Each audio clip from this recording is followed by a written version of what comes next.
অধিকারী, দিব্যেন্দু অধিকারী,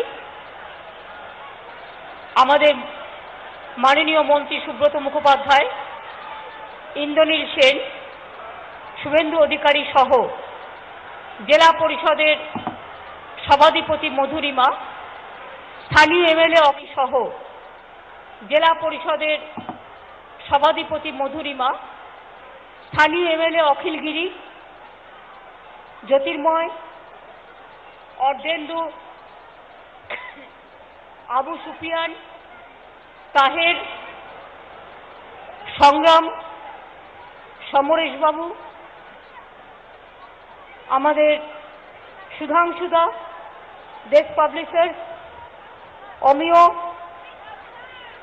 পঞ্চায়েত সমিতির সভাপতি দেবু এবং যারা উপস্থিত আছেন ফিরজা দেবী সহ সকল বিডিও, পঞ্চায়েত সমিতি, গ্রাম সভা, মিউনিসিপ্যালিটি এবং আমার কন্যাশ্রী, সবুজ সাথী, যুবশ্রী, সবুজশ্রী, আমার আইসিডিএস, আশা, আমার কৃষক থেকে শুরু করে, শ্রমিক থেকে শুরু করে, ছাত্র যৌবন থেকে শুরু করে, শিক্ষক শিক্ষিকা থেকে শুরু করে, স্বাস্থ্যসাথী থেকে শুরু করে, সবুজ সাথী থেকে শুরু করে, সংবাদ মাধ্যম থেকে শুরু করে, আমার বিডিও এসডিও আইসিরা থেকে শুরু করে সকলে,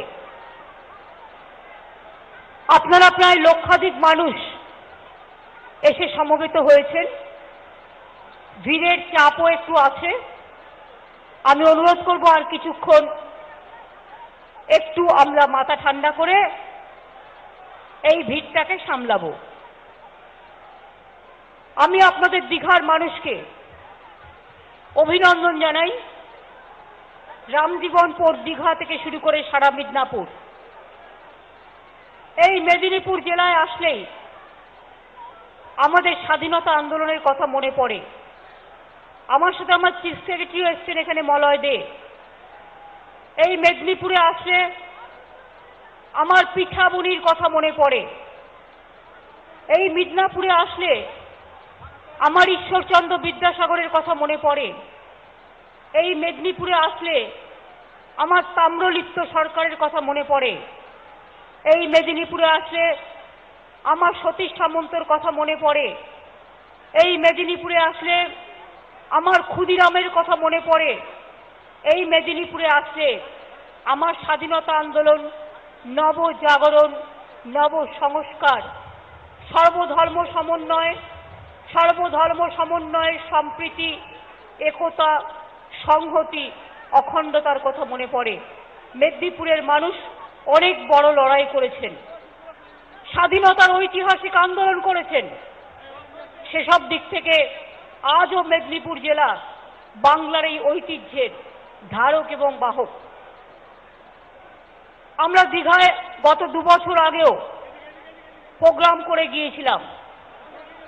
আজকে যারা দীঘাতে আসেন আমার টুরিস্ট বন্ধুরা, আমাদের সব মানুষ বেড়াতে আসেন দীঘায়, রাজ্যেরও আসেন, সারা বাংলা থেকে আসেন, সারা ভারতবর্ষ থেকে আসেন। আগামী দিন ইন্টারন্যাশনাল টুরিস্টরাও আসবেন।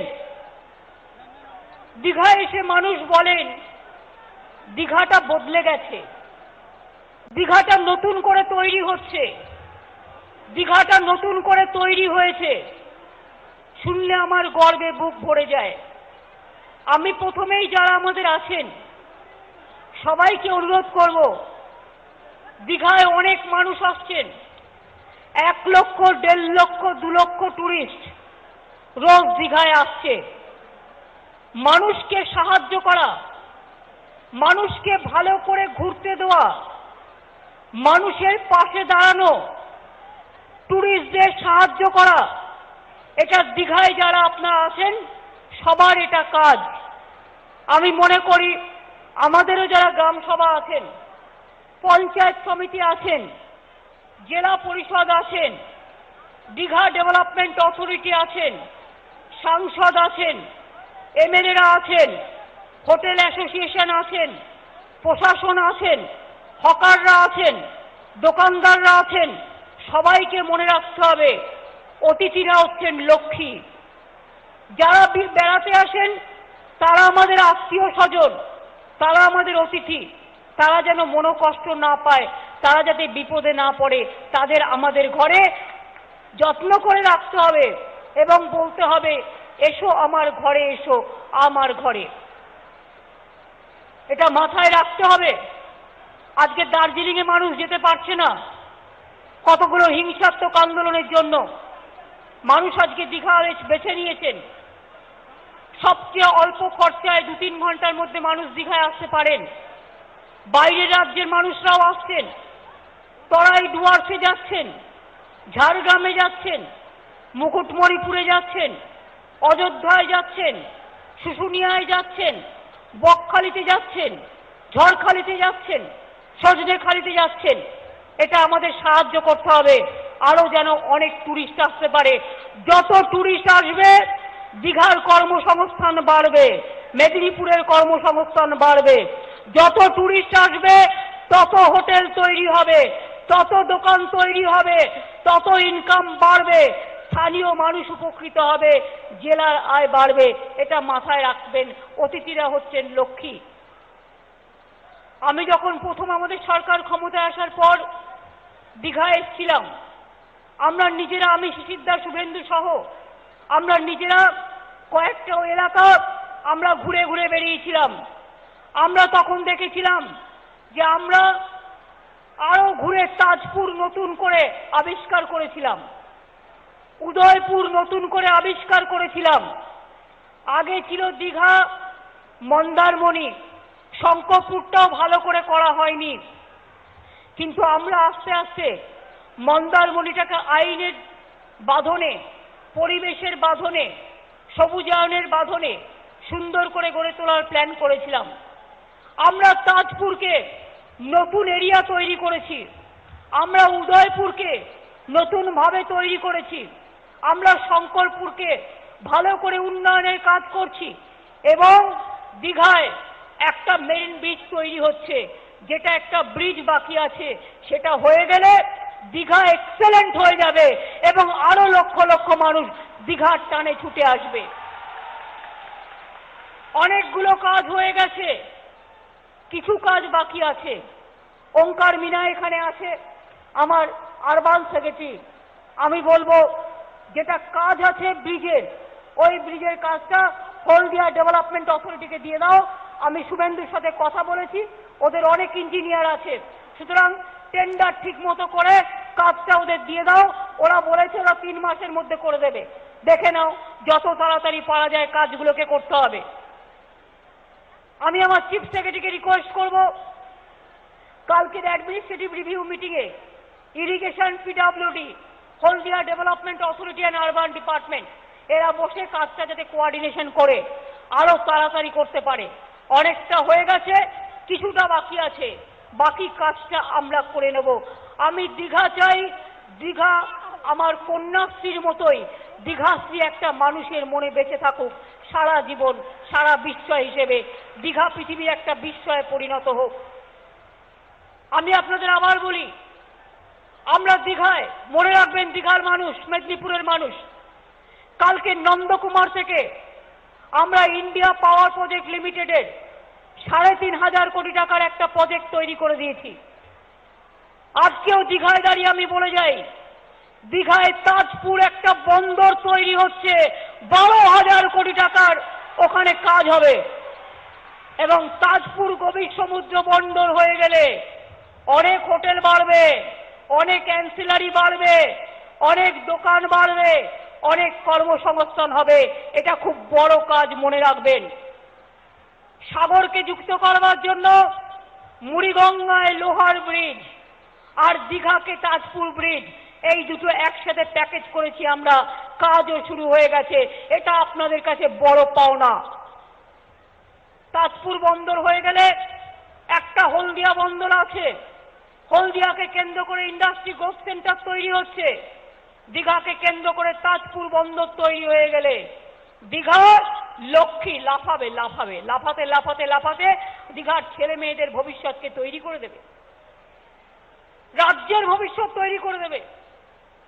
আর স্থানীয় যারা থাকবেন তাদের কাছে এটা তো একটা বড় পাওনা হবে। আমি আপনাদের বলি বন্ধু, এই দীঘাকে কেন্দ্র করে, মেদিনীপুরকে কেন্দ্র করে, মাতঙ্গিনী কলেজ থেকে শুরু করে এমন কিছু নেই যা হয়নি। আজকেও রেলেরও একটা জিআরপি থানা আমাকে অজয় কুমাররা বলছিল আজকে উদ্বোধন করছে। অনেক কোস্টাল পুলিশ স্টেশন তৈরি করা হয়েছে, তাতে ম্যান পাওয়ারও আস্তে আস্তে আমরা দেবো বেশি বাড়িয়ে, যাতে তীর্থযাত্রীরা যারা আসে তারা যাতে পুরো সাহায্য পায়। আমি আপনাদের বলি, আমি হোটেল অ্যাসোসিয়েশনকেও কালকে মিটিংয়ে ডেকেছি, আরো বেশি করে হোটেল তৈরি হোক, আরো বেশি করে বাজার তৈরি হোক, এটা আমরা চাই। কিন্তু জোর করে রাস্তা দখল করে, রাস্তা যেন টুরিস্টদের রাস্তা, কেউ একটা পার্সোনালি দোকান বসিয়ে দিয়ে রাস্তা ব্লক করবেন না। আপনার একটা কাজের জন্য লক্ষ টুরিস্ট তারা কিন্তু অপছন্দ করতে পারে। আমি দেবুদের বলে যাব, অখিলদের বলে যাব, এই এলাকাকে রক্ষা করার দায়িত্ব আপনাদের। আমার যেন বারবার শুনতে না হয় ওই রাস্তাটা ব্লক করে বসে পড়েছেন। না, রাস্তা ভালো থাকবে, সুন্দর থাকবে। এত লক্ষ লক্ষ মানুষ টাকা দিয়ে আসবে সমুদ্রটা দেখবার জন্য, সমুদ্রটা দেখার দৃশ্যটাই যদি আমি বন্ধ করে দিই তাহলে লোকে আসবে কেন? এটা মাথায় রাখতে হবে।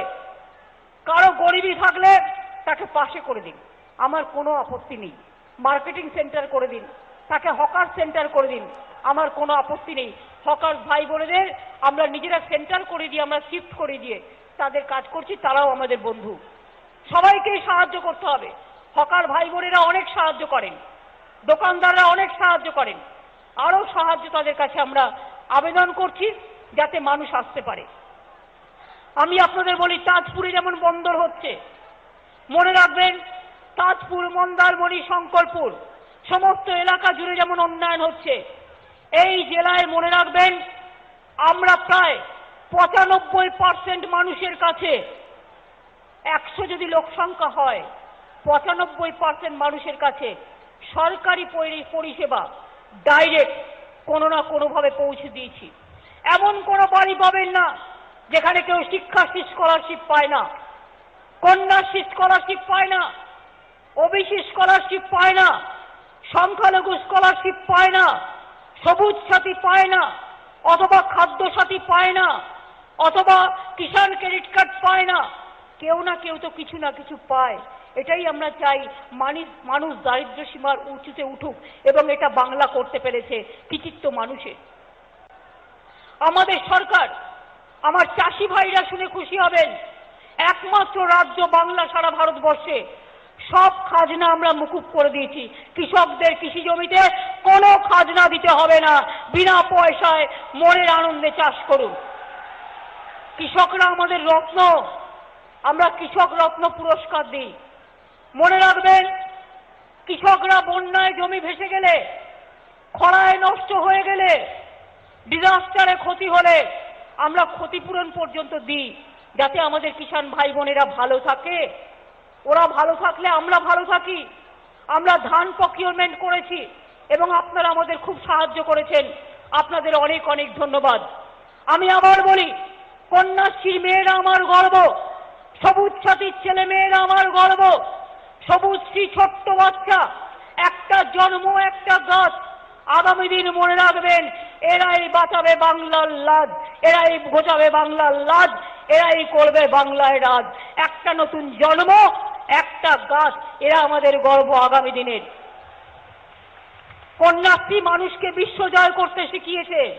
ওরা আমার ভাগ্যশ্রী, ওরা আমার বিশ্বশ্রী, ওরা আমার যশস্বী, ওরা আমার বঙ্গশ্রী, ওরা আমার বিশ্বসেরা। সেরকম মনে রাখবেন, আমার সবুজ সাথী তারাও বাংলার শুধু নয়, সারা বিশ্ব বাংলাকে জয় করবে, এটা আমি বিশ্বাস করি। একটা সাইকেল নয়, এটা চলার গতি, চলার পথ, সারা বাংলা সারা বিশ্বকে জয় করবে। একটা ছোট্ট গাছ, একটা জন্ম একটা গাছ। মনে রাখবেন, এরাই বাঁচাবে বাংলার রাজ, এরাই গড়বে বাংলার রাজ। এই বাচ্চাগুলো যখন 18 বছর বয়স হবে, এই গাছটার দাম তখন 2 লাখ 2.5 লাখ টাকা হবে, তাদের ভবিষ্যৎটা বেঁচে যাবে। এগুলো গভর্নমেন্টের কর্মসূচি। দেখাতে পারবেন একটা রাজ্য প্রায় 8.5 কোটি মানুষ মাত্র 2 টাকা কিলো চাল পায় না। আমরা দিই। আমার 9.9 কোটি 10 লক্ষ লোক সংখ্যা হলে আমরা 8.5 কোটি মানুষকে খাদ্য সাথীর আওতায় নিয়ে এসেছি 2 টাকা কিলো চাল। স্বাস্থ্য, সরকারি হাসপাতালে যান, বিনা পয়সায় চিকিৎসা। হার্ট অপারেশন করবেন, সরকারি হাসপাতালে যান, বিনা পয়সায় চিকিৎসা। কিডনি ট্রান্সপ্লান্টেশন করবেন, বিনা পয়সায় চিকিৎসা। সরকারি হাসপাতালে বেডের ভাড়াও লাগে না, ওষুধের ভাড়াও লাগে না। এই কাজ কোথাও নেই, সারা ভারতবর্ষে একমাত্র বাংলায় আছে। কারণ আমাদের সরকার মামাটি মানুষের সরকার, মানুষের সরকার। এই কাজটা অন্য কেউ করতে পারে না, আমরা করতে পারি। দীঘা হাসপাতালে অনেক পরিষেবা বাড়ানো হয়েছে। কন্টাই হাসপাতালেও 260-এর মতো বেড আছে মনে হয়, 250 বা কত, 255।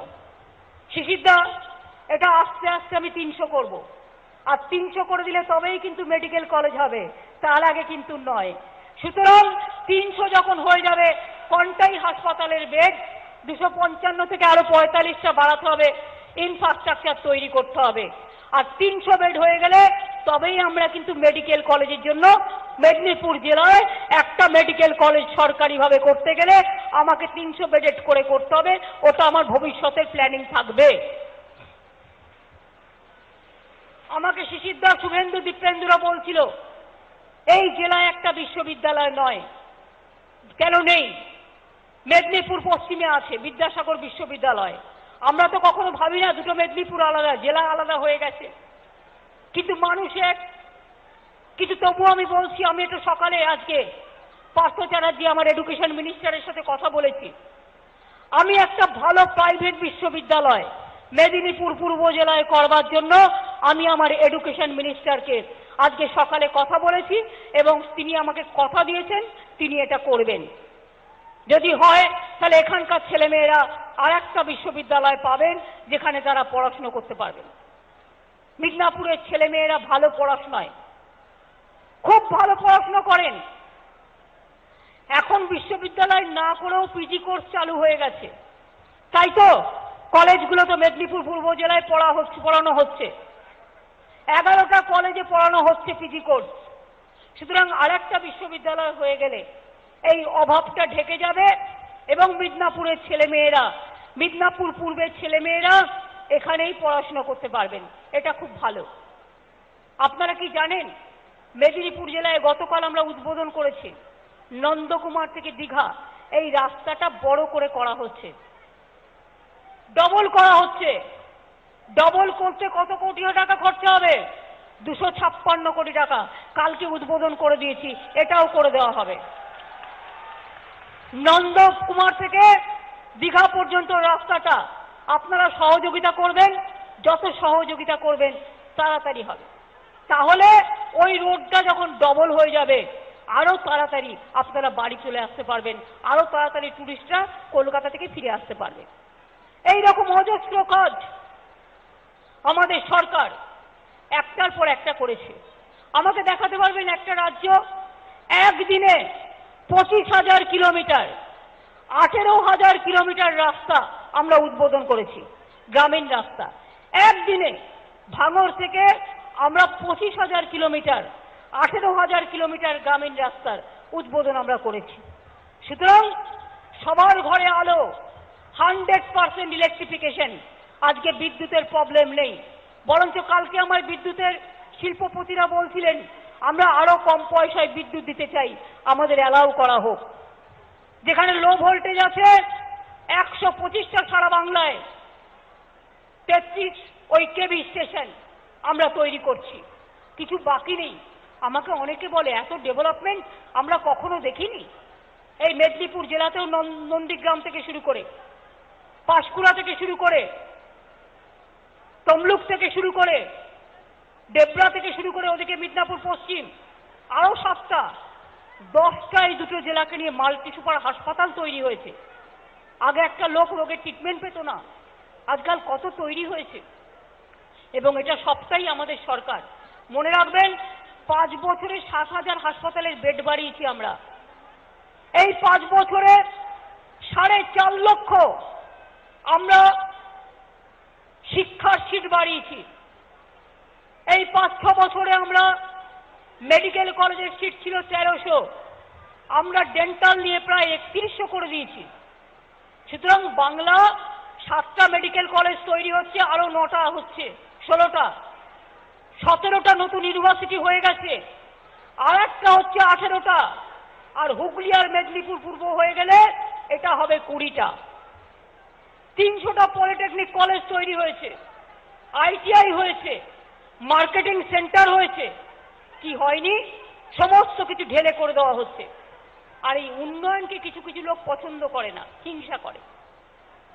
আর হিংসা করে বলে তারা চক্রান্ত করে। বাংলা কন্যাশ্রীতে 1 নম্বর, বাংলা যুবশ্রীতে 1 নম্বর, বাংলা সবুজ সাথীতে 1 নম্বর, বাংলা সবুজ সাথীতে 1 নম্বর, বাংলা স্বাস্থ্য সাথীতে 1 নম্বর, বাংলা মাবইতে 1 নম্বর।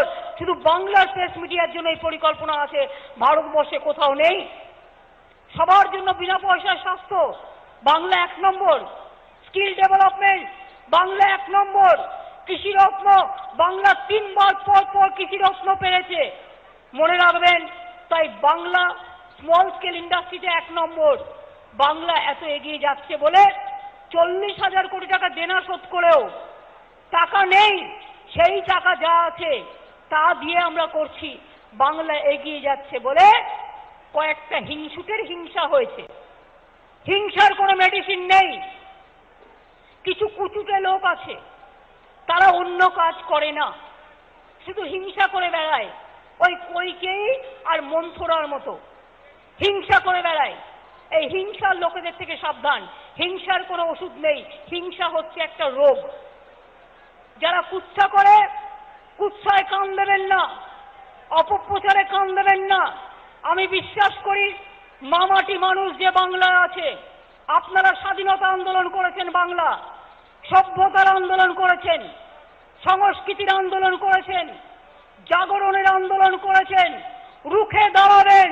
কেউ হিংসা লাগালে তাকে বলবেন বাংলায় কোনো স্থান নেই, বাংলা মানবিক, বাংলা দানবিক নয়।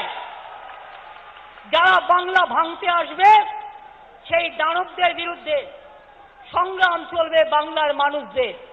বাংলা ছেড়ে কথা বলে না, বাংলা চিরকাল মাথা উঁচু করে এগিয়ে গেছে। তাই রবীন্দ্রনাথ ঠাকুর বলেছেন, চিত্ত যেটা ভয় শূন্য, উচ্চ যেটা শির। বাংলা এগিয়ে গেছে কেন? রামকৃষ্ণ পরমহংসদেব সর্বধর্ম সমন্বয় সবচেয়ে বড়, সব মানুষকে নিয়ে চলেছে, তাই বাংলা এগিয়ে গেছে। স্বামী বিবেকানন্দ তিনি কি বলতেন? এই এখনকার কয়েকটা হিংসুটে নেতাদের মতো নয়, দিল্লি থেকে এলো রাম সাথে জুটলো এখানকার বাম, এরকম হিংসুটে নয়। মনে রাখবেন, স্বামী বিবেকানন্দ বলেছিলেন, ওরে গীতা পড়ার থেকে ফুটবল খেল, তাড়াতাড়ি ঈশ্বরের কাছে পৌঁছে যাবি। এই বড় কথা বলবার এরা কেউ নয়। মনে রাখবেন, নজরুল ইসলাম কি গান গেয়েছিলেন? ফাঁসির মঞ্চে গেয়ে গেল যারা জীবনেরও জয়গান, 80 লক্ষে দাঁড়াইছে তারা, দিবে কোন বলিদান? কান্ডারি বলো ডুবিছে মানুষ সন্তান মনমার। এই কথাগুলো এরাই বলতে পারে, রবীন্দ্রনাথ বলতে পারে, নজরুল বলতে পারে। মাতঙ্গিনী লড়াই করেছিল, পিছাবনিতে আপনার রাজ্য, আপনার জেলা লড়াই করেছিল, গুলি খেয়েছে বুক বেঁধে, কিন্তু কোনোদিনও পিছায়নি, তাই তার নামটা হচ্ছে পিছাবনি। সবাই জানি আমরা বাংলার ইতিহাস, স্বাধীনতার ইতিহাস, গণ আন্দোলনের ইতিহাস, নবজাগরণের ইতিহাস। বঙ্গভঙ্গ আন্দোলন বাংলা রুখে দিয়েছিল। সেদিন ছিল রবীন্দ্রনাথ ঠাকুর হাতে হাতে রাখি পরিয়ে বলেছিল, বাংলার মাটি বাংলার জল, বাংলার বায়ু বাংলার ফল, পুণ্য হোক হে ভগবান। গান্ধীজি গান গেয়েছিলেন, ঈশ্বর ও আল্লাহ তেরে নাম, সবকো সুমতি দে ভগবান। আজকে আমার খারাপ লাগছে, অমরনাথ যাত্রী যাচ্ছে, তাদের গুলি করে মেরে দেওয়া হচ্ছে। এই কেন্দ্রীয় সরকার কিচ্ছু করতে পারে না, মানুষকে প্রোটেকশন দিতে পারে না, শুধু মানুষকে বিপদের মধ্যে ফেলে দিতে পারে। সর্বরকম ব্যর্থ। জিএসটি করে দিয়েছে, স্মল স্কেল, মিডিয়াম স্কেল, দোকানদার থেকে শুরু করে ব্যবসা বন্ধ করে বসে আছে। এত কষ্ট তাদের, নোটবন্দি থেকে জেলবন্দি। আর শুধু আগুন নিয়ে খেলছে। ভাগাভাগি করে দাও, মা মেয়ে ভাগাভাগি করে দাও, ভাই বোনে ভাগাভাগি করে দাও, কে বড় হিন্দু, কে মাঝারি হিন্দু, কে ছোট হিন্দু ভাগাভাগি করে দাও, কে হিন্দু মুসলমান ভাগাভাগি করে দাও, কে শিখ খ্রিস্টানকে ভাগাভাগি করে দাও। ওরে সবচেয়ে বড় শক্তি মানুষ, তার থেকে বড় শক্তি আর কিছু নেই। আমি হিন্দু না মুসলমান, আমি মানুষ, এটা আমার পরিচয়, এটা মাথায় রাখবেন। শুধু পুড়িয়ে দাও, জেলে দাও, খুন করে দাও, দাঙ্গা লাগিয়ে দাও, একটাই কাজ, আর কোনো কাজ নেই। বিদেশে সব ঘুরে বেড়াচ্ছে, পর ঝোলানো, পর ভুলানো আর ঘর জ্বালানো। বাইরে গিয়ে বাতি দিচ্ছে আর নিজের রাজ্যে লোকগুলোকে মেরে দেওয়ার চেষ্টা করছে। আজকে কাশ্মীর থেকে কন্যাকুমারিকা, আজকে কন্যাকুমারী থেকে অমরনাথ, এদের জন্য জ্বলছে। দার্জিলিংও এরাই জ্বালিয়েছে, আমরা দার্জিলিংকে জ্বলতে দেব না। মনে রাখবেন, দার্জিলিংয়ে অচিরেই শান্তি প্রতিষ্ঠা হবে। শান্তি প্রতিষ্ঠা করা আমার লক্ষ্য, আমরা করে দেব। আমরা কেন্দ্রের চক্রান্তে বসে স্বীকার করব না। আমি এখনো আবেদন করব, যারা আগুন জ্বালাচ্ছে, আগুন নিয়ে খেলবেন না, শান্তি প্রতিষ্ঠিত করুন। শান্তি বড় কিছু আর হয় না। ভায়োলেন্স ইজ দ্য পলিউশন, হিংসা হচ্ছে দূষণ, আর শান্তি আপনার ভূষণ, এটা মাথায় রাখবেন। Violence is a pollution and piece is the solution. ঘরে শান্তি থাকলে মা ভাই বোনেরা আমার ভালো থাকবে, আর শান্তি না থাকলে আপনার ঘর পুড়িয়ে দেবে, ওর ঘর পুড়িয়ে দেবে, ওর বাচ্চা জ্বালিয়ে দেবে, আমিও ভালো থাকবো না, কেউ ভালো থাকবে না। তাই দাঙ্গা নয়, শান্তি চাই, যুদ্ধ নয়, শান্তি চাই, মৃত্যু নয়, জীবন চাই, জন্ম চাই, সৃষ্টি চাই, এবং মানুষের কৃষ্টির মধ্যে দিয়ে আমরা বেঁচে থাকতে চাই। এর থেকে বড় কথা আর কিছু হয় না। তাই দীঘায় দাঁড়িয়ে বললাম, দীঘা এগিয়ে যাচ্ছে, এগিয়ে যাবে। আগামী দিন দীঘা সারা পৃথিবীর তীর্থক্ষেত্র হোক, এটা আমরা দেখতে চাই। সারা পৃথিবীর বিশ্বজয় হোক, সারা পৃথিবী এসে বলুক দীঘা যা পারে অন্য কেউ পারে না। আমি সেই দিনই হব শান্ত, যবে উৎপীড়িতের ক্রন্দনজল আকাশে বাতাসে ধরিবে না। মনে রাখবেন, সেই শান্তির বাংলায়, সংহতির বাংলায়, সম্প্রীতির বাংলায়, সভ্যতার বাংলায়, কৃষ্টির বাংলায় পথ দেখাবে কন্যাশ্রী, পথ দেখাবে শিক্ষাশ্রী, পথ দেখাবে যুবশ্রী, পথ দেখাবে সবুজ সাথী, পথ দেখাবে সবুজশ্রী, পথ দেখাবে কৃষকরা, পথ দেখাবে শিল্পীরা, পথ দেখাবে শিল্পরা, পথ দেখাবে ছাত্র, পথ দেখাবে নবযৌবন, এবং আমার সিনিয়র যারা গুরুজন আছেন, গুরুকুল আছেন, সকলে মিলে সর্বধর্ম সমন্বয়ের মধ্যে দিয়ে। ভালো থাকুন, সুন্দর থাকুন। আরো কিছু কর্মসূচি আমাদের আছে। আগামীকাল দীঘায় আমাদের অ্যাডমিনিস্ট্রেটিভ রিভিউ মিটিং আছে, এবং এই দীঘা জেলা হয়ে গেলে, মিদনাপুর জেলা হয়ে গেলে এবছরের অ্যাডমিনিস্ট্রেটিভ মিটিং আমার আর একটাই বাকি থাকবে, সেটা উত্তর দিনাজপুরের। আমি ওটা মাসখানেকের মধ্যে করে নেব, তাহলে এই বছরের অ্যাডমিনিস্ট্রেটিভ রিভিউ মিটিং আমাদের কমপ্লিট হয়ে যাবে। আমি গর্বের সাথে বলতে চাই, এখন আর আপনাদের কলকাতায় যেতে হয় না, কলকাতার সবাই ছুটে আসে আপনাদের দরজায়। কেন জানেন? এই জন্যই 100 দিনের কাজ এত ভালো হয়, এই জন্যই রাস্তাঘাট এত ভালো হয়, এই জন্যই কর্মসূচি এত ভালো হয়, এই জন্যই কন্যাশ্রী ভালো হয়, এই জন্যই সবুজ সাথী ভালো হয়, এই জন্যই সব কাজ ভালো হয়। এবং প্রায় 308টার মতো মিটিং আমার হয়ে গেল এই জেলায়, অ্যাডমিনিস্ট্রেটিভ রিভিউ মিটিং নিয়ে, আমার পরিষেবা মিটিং নিয়ে। পরিষেবা না দিলে মানুষের কাছে পৌঁছয় না। সারা বছরই আমরা করি, পাট্টা থেকে সাইকেল সবটাই দিই, আবার দেওয়া হবে। ভালো থাকবেন, সুন্দর থাকবেন। সবে ঈদ গেছে, আপনাদের সবাইকে ঈদ মোবারক জানাই। রথযাত্রা গেছে, পাশেই আমার উড়িষ্যা, পুরী এবং দীঘা, এত সুন্দর দুই কন্যা, পুরী এবং দীঘা সমুদ্রের দুই কন্যা, মনে রাখবেন। এবং পুরী এবং দীঘার সকলকে রথযাত্রার, সুন্দর আমাদের রথযাত্রার অনেক অনেক অভিনন্দন জানিয়ে যাই। ভালো থাকবেন, সুন্দর থাকবেন। এরপরেই স্বাধীনতা দিবস আসবে, আসবে দুর্গা পুজো, আসবে কালী পুজো, আসবে বকরি ঈদ, আসবে বড়দিন। সব পুজোই আমাদের পুজো, মা কালী থেকে শুরু করে মা দুর্গা, ঈদ থেকে শুরু করে একেবারে বকরি ঈদ, একেবারে বড়দিন থেকে শুরু করে হিন্দু, বৌদ্ধ, শিখ, জৈন, পারসিক, মুসলমান ও খ্রিস্টানি সবাইকে নিয়ে সব ধর্মের সমন্বয়ের মধ্যে দিয়েই সব ধর্ম আমাদের ধর্ম, সব কর্ম আমাদের কর্ম, সব মানুষ আমাদের মানুষ, সেই সবাইকে ভালোবেসে মামাটি মানুষকে আমার প্রণাম, আমার সালাম, আমার কৃতজ্ঞতা, আমার ধন্যবাদ, আমার নমস্কার জানিয়ে আমার এই ক্ষুদ্র বক্তব্য শেষ করলাম। জয় হিন্দ, বন্দে মাতরম, ইনশাআল্লাহ।